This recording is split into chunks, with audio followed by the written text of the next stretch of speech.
What is going on, guys, and welcome back to Touchdowns to Home Runs. My name is Bernie. Thank you for joining us today on the Touchdowns to Home Runs show. I hope that your day is going absolutely fantastic. Today we're going to be breaking down some of the players that I believe are the biggest threats to Novak Djokovic winning the Wimbledon this year. Now, just as a bit of a disclaimer, I'm not saying that any of these guys necessarily will beat Novak. He's still my pick to win the entire tournament. But I think these are some players that if, they face in the main draw that could pose the biggest threats or just overall be some really good matches you guys should be looking out for. So anyways, let's get right into it. The first guy that I have is Matteo Berrettini.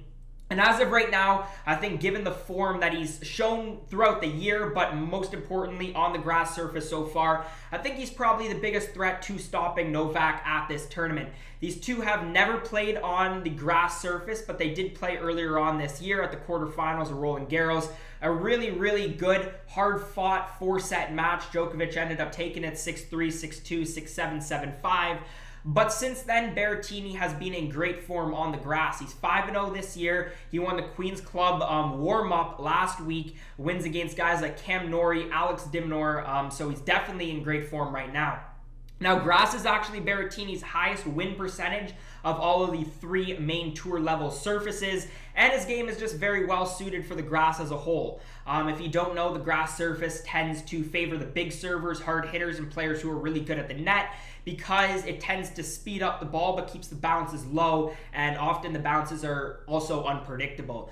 So it favors Berrettini. Obviously, it's very, very helpful for him. He's got a massive serve, 6th highest serve rating on the ATP Tour this year, and the 3rd highest percent of first serves won. So definitely a good server, favors him that way, but he's also got a blistering forehand, and he's actually a better volleyer at the net. So as a whole, I think it just really, really helps him out. He's not the greatest returner in the world, but I think if he has an easier time holding, it makes it that much easier to break.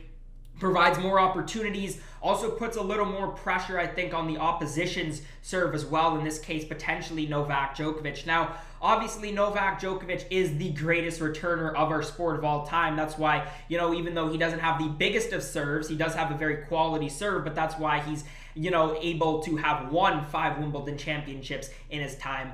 I just do think that because the surface does favor servers and, really favors 3 of Berrettini's strong suits in his game, I don't know if Berrettini would necessarily beat him, but I do think it would pose a massive threat and really, really exciting game as a whole if he does end up playing Novak Djokovic. Next up, sticking on the line of big servers, I think, any of John Isner, Cilic, or Sam Querrey has an opportunity to beat Djokovic, or at least give him a run for his money. These guys might not be at the top of their games anymore, but you still got to imagine, just because of that serve, that they're a threat to really anybody that they do get in the men's draw. As I was mentioning before, grass game favors those big servers, speeds up the balls and the bounces on the serve, and it amplifies those thundering serves that these 3 players really, really have. Now, focusing particularly on John Isner, hasn't played a grass court warm-up this year, honestly lacks match fitness as a whole, but again, highest serve rating on tour, always a threat. In terms of Cilic, he actually has been in very solid form on the grass court. He did lose last week, but 2 weeks ago he won an ATP 500, had some nice wins against Denis Shapovalov, Felix Auger-Aliassime, and he's got a big serve as well, and great form, big serve, recipe for success in Wimbledon right now. And then Sam Querrey lost to Ugo Humbert in an intense 3-set matchup, but he's also been playing some solid tennis on grass this past week. 10th rated serve on tour, so look out for him. Then we got the younger guys. I think a lot of people are going to be expecting these 3, Tsitsipas, Medvedev, and Zverev, right up there with Berrettini as well, possibly even more expectations for them. And maybe you don't like their chances to necessarily beat Novak, but these 3 are going to have expectations for the entire 2 weeks at Wimbledon. Just because with no Nadal in the tournament, and we'll talk about Federer and his issues in just a second, but it sort of does clear the path for these guys to get, deep into a Grand Slam. Once again, Tsitsipas and Zverev met in the semifinals at French Open. It was a tremendous 5-setter, but it provides another opportunity for all 3 of these guys who have never really done so well at Wimbledon to at least make it into the second week and hopefully deep into the second week for them as well.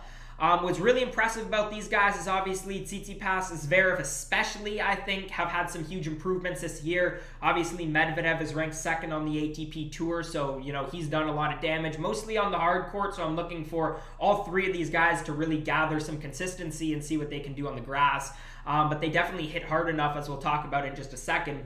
But focusing specifically on Tsitsipas, particularly leads the ATP this year in wins. Most of them did come on clay, but he has also played the most matches, and he's in great form. He didn't play a grass warm-up, dealing with just some personal issues, but again, I think he's in great form. The rest could definitely help him, and I don't see Tsitsipas really getting upset earlier on in this tournament.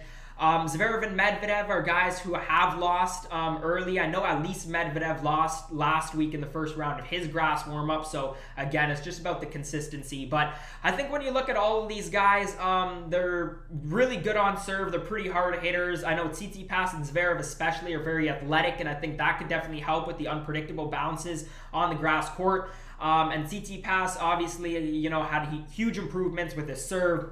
Much better returner right now, but his biggest improvement not only came with his mentality, but also what he does at the net, which definitely favors those. The one thing, just going back to sort of what I was saying before, that I'm really sort of curious is not only can they beat Novak Djokovic, but it's how do they handle the pressure? Because, with no Nadal in the tournament, and we don't know how Roger Federer is going to perform, right? This is a wide open tournament, and I think, the expectations for a lot of these players are really going to be amplified over the next couple of weeks. And then the final one that I have is Roger Federer. I don't know how much of a threat he necessarily poses, but I do think, no Nadal and a not-so-great Federer also makes Novak sort of a threat to himself, and we'll discuss that in just a second. So, obviously, over the course of, the path, now that Novak has won the 2 Grand Slams this year, he's got a chance now to create a 3-way tie with Nadal, Federer with 20 slams. So obviously Nadal had to withdraw from Wimbledon and the Olympics, so he's not going to be in the tournament. And I think that does amplify the pressure and the expectations for Novak Djokovic. And I know he's been doing it for a very, very long time, but you still got to imagine that history and what's on the line and the opportunity that he has is going to be in his head. In terms of Roger Federer, I just hope that if this is his last run at Wimbledon, we get a somewhat up to par Roger Federer, because obviously he's the greatest grass player of all time, but in reality lacks match fitness, barely played in 2020, barely played in 2021. It's coming off a very tough loss to Felix Auger-Aliassime, where he was up a set, lost sets 2 and 3. But from what I've been seeing from Roger Federer, he's good early on in matches. He still has that. He still's got his shots. He's looked okay on serve, but he struggles sets 2 and beyond. Really just runs out of gas really, really early on in matches. And I could see him getting through some first, second, third round matches like he did at French Open. Somehow just digging deep, finding a way. But, I think if he really does get Novak, let's say quarterfinals or whatever it's going to end up being, I just don't see it happening, because I don't think, Federer, after he's already played like a minimum of 9, 12 sets, or whenever he would play Novak, I don't see him being able to go another 4 or 5 against the world's number 1. So I think a mix of that puts a little bit of pressure on Novak as well. I do think he'll be fine. As I said at the beginning of the video, I have Novak Djokovic still winning the entire tournament. But yeah. So we'll have to see for sure. Let me know your thoughts, comments, predictions on everything that I talked about today. Let me know down in the comment section below. If anybody does beat Novak Djokovic in this tournament, who will it be? And if you did enjoy today's video, make sure to let me know by smashing that thumbs up button, subscribing to Touchdowns to Home Runs. And as always, guys, thank you so much for watching, and I hope to see you again next time.